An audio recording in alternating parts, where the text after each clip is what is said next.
ಇಡಿಯಿಂದ ಶಾಸಕ ನಾರಾ ಭರತ್ ರೆಡ್ಡಿ ಅವರ ವಿಚಾರಣೆ ನಡೀತಾ ಇದೆ. ಇನ್ನೂ ಕೂಡ ವಿಚಾರಣೆ ಮುಂದುವರೆದಿದೆ. ಬಳ್ಳಾರಿ ನಗರ ಶಾಸಕರಾಗಿರುವಂತಹ ನಾರಾ ಭರತ್ ರೆಡ್ಡಿ ಅವರ ನಿವಾಸದಲ್ಲಿ ನಡೆದಿರುವಂತಹ ಶೋಧ ಜೊತೆಗೆ ಭರತ್ ರೆಡ್ಡಿ ಅವರನ್ನ ಕೂಡ ಕುಳ್ಳಿರಿಸಿ ಅವರನ್ನ ವಿಚಾರಣೆಗೆ ಒಳಪಡಿಸಿದ್ದಾರೆ. ಬಳ್ಳಾರಿಯ ನೆಹರು ಕಾಲೋನಿಯಲ್ಲಿರುವಂತಹ ಭರತ್ ಅವರ ನಿವಾಸ ಇಡಿ ಅಧಿಕಾರಿಗಳು ಈಗ ನಾರಾ ಭರತ್ ರೆಡ್ಡಿ ಅವರ ವಿಚಾರಣೆಯನ್ನ ನಡೆಸ್ತಾ ಇದ್ದಾರೆ. ಇಡಿ ವಿಚಾರಣೆಗೆ ಶಾಸಕ ನಾರಾ ಭರತ್ ರೆಡ್ಡಿ ಸಹಕಾರವನ್ನ ಕೊಡ್ತಾ ಇದ್ದಾರೆ ಅನ್ನುವಂಥದ್ದು ಕೂಡ ಈಗ ಸಿಕ್ಕಿರುವಂತಹ ಇನ್ಸೈಟ್ಸ್. ರೆಡ್ಡಿ ಆಪ್ತರ ಮೂಲಕ ಕೆಲ ದಾಖಲೆಗಳನ್ನು ತರಿಸ್ಕೊಂಡಿದ್ದಾರೆ ಅಧಿಕಾರಿಗಳು.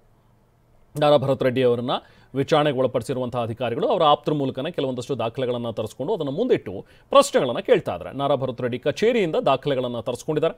ಅದನ್ನು ಮುಂದಿಟ್ಟು ಈ ದಾಖಲೆಗಳಿಗೆ ಅಥವಾ ಇಲ್ಲಿರುವಂಥ ಒಂದು ಅಕೌಂಟ್ ಡೀಟೇಲ್ಸ್ಗೆ ಸಂಬಂಧಪಟ್ಟಂತೆ ನಿಮ್ಮಿಂದ ಉತ್ತರಗಳು ಬೇಕು. ಇದು ಹೇಗೆ ಟ್ರಾನ್ಸಾಕ್ಷನ್ ಆಯಿತು, ಇಷ್ಟು ಹಣ ಎಲ್ಲಿಂದ ಎಲ್ಲಿಗೆ ವಹಿವಾಟು ಆಯಿತು ಅನ್ನುವಂಥದ್ದು ಎಲ್ಲದರ ಬಗ್ಗೆನೂ ಕೂಡ ಈ ಹಣದ ವರ್ಗಾವಣೆ ವಿಚಾರ ಅಥವಾ ಹಣದ ಖರ್ಚಿನ ವಿಚಾರವಾಗಿ ಇಡಿ ಅಧಿಕಾರಿಗಳು ಮಾಹಿತಿಯನ್ನು ಕಲೆ ಹಾಕ್ತಾ ಇದ್ದಾರೆ.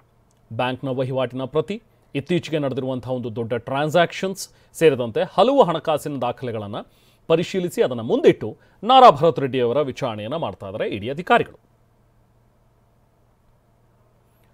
ವಾಲ್ಮೀಕಿ ಬಹುಕೋಟಿ ಹಗರಣಕ್ಕೆ ಸಂಬಂಧಪಟ್ಟಂತೆ ಇಷ್ಟು ದಿನ ತಣ್ಣಗಾಗಿದ್ದಂಥ ಈ ಒಂದು ವಿಚಾರ, ಯಾಕಂದರೆ ನಾಗೇಂದ್ರ ಅವ್ರನ್ನ ಅರೆಸ್ಟ್ ಮಾಡಿದ್ರು, ನಂತರ ಅವ್ರನ್ನ ವಿಚಾರಣೆಗೆ ಒಳಪಡಿಸಿದ್ರು, ಸ್ವಲ್ಪ ದಿನ ಅವ್ರು ಜೈಲಲ್ಲಿದ್ದರು, ಅದಾದ ನಂತರ ಬೇಲ್ ತಗೊಂಡು ನಾಗೇಂದ್ರ ಅವರು ಹೊರಗಡೆ ಬಂದರು.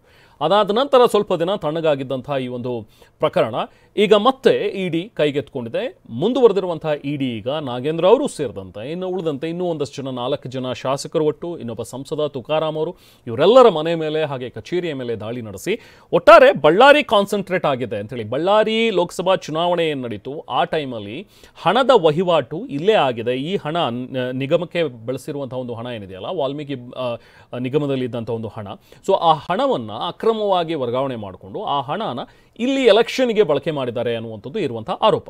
ಸೊ ಹಾಗಾಗಿನೇ ಬಳ್ಳಾರಿಗೆ ಸಂಬಂಧಪಟ್ಟಂತೆ ಅಲ್ಲಿನ ಸಂಸದರು ಜೊತೆಗೆ ಅಲ್ಲಿನ ಶಾಸಕರುಗಳು ಇವರ ನಿವಾಸದ ಮೇಲೆ ಮತ್ತೆ ಕಚೇರಿ ಮೇಲೆ ಇವತ್ತು ದಾಳಿ ನಡೆದಿದ್ದಾರೆ.